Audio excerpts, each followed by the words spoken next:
Azilan berez da, 20-54 urte bitarteko pertsonei zuzendutako egitasmo bat, eta goi mailako titulazioa dutenak lanbide heziketa izan edo unibertsitateko ikasketak. Urola Kostako mankomunitateak eramaten du aurrera eta berez Orio Zarautz, Zumaia, Getaria eta Aiako herritar hoientzako da.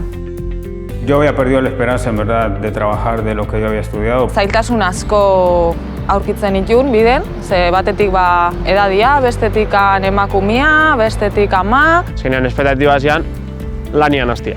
Nahi nun gizarte langintzako praktika batzukin. Lan munduratzea.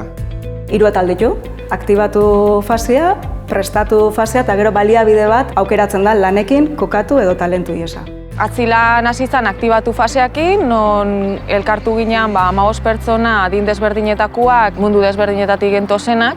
3 hilabete horietan jolasan bitartez, dinamikan bitartez, hainbeste gaitasun pertsonal eta laboral lantzia. Nire puntu fuertia, puntu debileak. Nire ikuspuntuare guztiz aldatu da, ez? Asko gabezaten gure barruko gauzak, zelakoa garen. Y te ayudas tú mismo, creo que, a creer en ti y decir, pues sé que puedo hacerlo. Bigarren fasea da prestatzeitu mundurako, lanian aurkituko dituzun gauzetako. 3. urratsa da baliabide bat eta orokorrean da lanekin, kokatu eta talentu iesa. Te busca una empresa donde tú puedas desarrollarte profesionalmente lo que has estudiado. Orduan hasi nintzen begi biztanen, praktika iten, eta gero praktika horien bitartez, gero ja lanian. Oso motibatuta etorri zen, gogo askokin, talde barruan sartzeko eta ideia berri askorekin. Oantxe hortan langabezian daun pertsona bat, edo bere lanakin guztua ez da ona, edo sentitzeuna, ez dut asmatzen.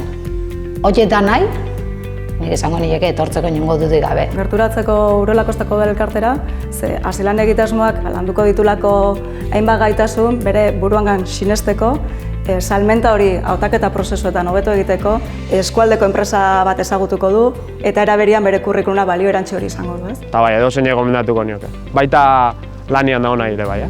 Nei baliagarria zaiten bezala, nire ingurukoentzako ere ikustet baliagarria dela. Seguramente vas a conseguir lo que yo he estado buscando durante todo este tiempo y gracias a Azilan pues lo conseguí.